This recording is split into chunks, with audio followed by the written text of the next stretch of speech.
नवरात्र के आज प्रथम दिन भक्त जो है आपको देखिए किस प्रकार से भक्तों की ये भीड़ उमड़ पड़ी है और भक्त आज मां के जो है प्रथम स्वरूप मां शैलपुत्री स्वरूप के दर्शन कर रहे हैं। आपको बता दें इस बार की नवरात्रि बड़ी विशेष है।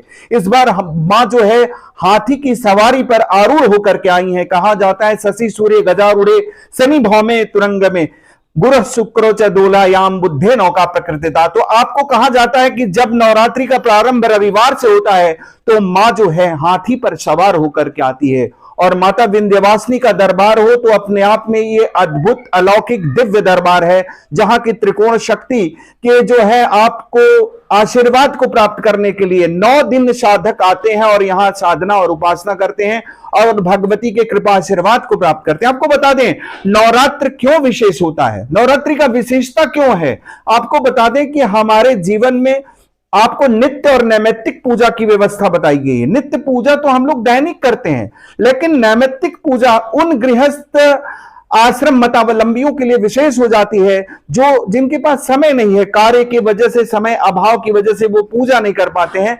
ऐसे लोगों के लिए ये नवरात्रि बनाई गई। नवरात्रि के पूजन के माध्यम से, वो नैमित्तिक पूजा के माध्यम से वे अपने पूरे वर्ष भर की पूजा को प्राप्त करते हैं और भगवती के कृपा आशीर्वाद को प्राप्त करते हैं। और नवरात्र में यदि माता विंध्यवासिनी का दरबार हो तो क्या कहना है। यह असंतुलित मानव जीवन को संतुलन प्रदान करने वाला धाम है विंध्याचल का ये विंध्य धाम। यहां पर 3 देवियां विराजती हैं, एक इच्छा की देवी, एक क्रिया की देवी और एक ज्ञान की देवी।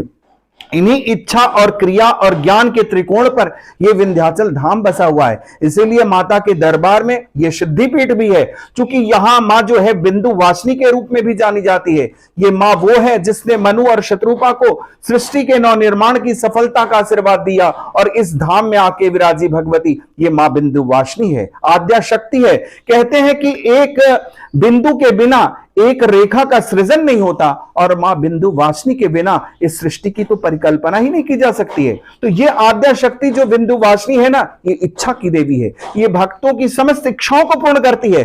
तो इसीलिए नवरात्र में भक्त माता विंध्यवासिनी के दरबार में 9 दिन तक रुकते हैं और 9 दिन माता की आराधना उपासना दुर्गा सप्तशती के श्लोकों के माध्यम से, 700 श्लोकों के माध्यम से मां की आराधना उपासना करते हैं और जिस कामना को लेकर के आते हैं वो कामना को पूर्ण कर लेते हैं। जो साधक यहां 9 दिन साधना करते हैं उनके लिए तो यह नवरात्र विशेष ही है, लेकिन जिन साधकों के पास अभाव है और वो चाहते हैं कि हम नवरात्रि का लाभ भी प्राप्त कर लें और कम समय में प्राप्त कर लें, तो वो यहां का त्रिकोण दर्शन करते हैं। यहां के त्रिकोण दर्शन के जो है कर लेने मात्र से उन्हें एक सतचंडी के फल के बराबर का जो है फल जो मिलना चाहिए वो प्राप्त हो जाता है। और ये धाम तो अपने आप में विशेष है। यहां आप जानते हैं कि यहां 3 देवियां विराजती हैं, इच्छा की देवी, क्रिया की देवी और ज्ञान की देवी। इच्छा की देवी प्रधान अधिष्ठात्री मां बिंदु वासिनी है, जो कि बिंदु की अधिष्ठात्री है। ये महालक्ष्मी स्वरूपा है। इसके दर्शन करके भक्त जो है पुनः खेचरी मुद्रा में जो हमारी महाकाली विराजती है उसके दर्शन पूजन को करते हैं और महाकाली के दर्शन पूजन करके भक्त अपने क्रिया में सुधार करते हैं। वो मां वो है खेचरी मुद्रा में जो मां भक्तों को ये संदेश प्रेषित करती है कि तू आ मेरे पास, अपने समस्त विकारों को मेरे मुख में डाल दे और यहां से विकार मुक्त होके जा, विकार युक्त न रह। चूंकि ये रक्तबीज संहारिका है, रक्तबीज का शमन किया था महाकाली ने, रक्तबीज की उस रहस्यमयी शक्ति का शमन किया था, अपनी मुख मुद्रा को खेचरी किया था और उसके साथ अपनी जिह्वा को ही रणक्षेत्र बना करके उसके साथ युद्ध लड़ी थी और उसके समस्त रक्तों को पी गई थी। वो महाकाली है, यहाँ भक्तों में के क्रिया में सुधार करने वाली। तीसरी बिंदु पे जब आप चलते हैं तो यहाँ पे वो मिलती है, कृष्ण की बहन मिलती है जिसे मां अष्टभुजा के रूप में जाना जाता है। ये आकाश मार्ग से आई है, इस धाम को ज्ञान का पीठ बनाई है।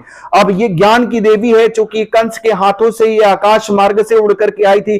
कंस को ये आकाशवाणी करके कि ऐ कंस तेरी मृत्यु है अटल, तुझे मारने वाला आ चुका मैं चली विंध्याचल। ये यहाँ ज्ञान का पीठ बनाने के आई ये ज्ञान की देवी है। इसका अगर सूक्ष्म अवलोकन कोई भक्त आयोग करना चाहे तो कैसे करेगा। तो इसके लिए आप मंदिर में चलिए, मां अष्टभुजा जी के मंदिर में।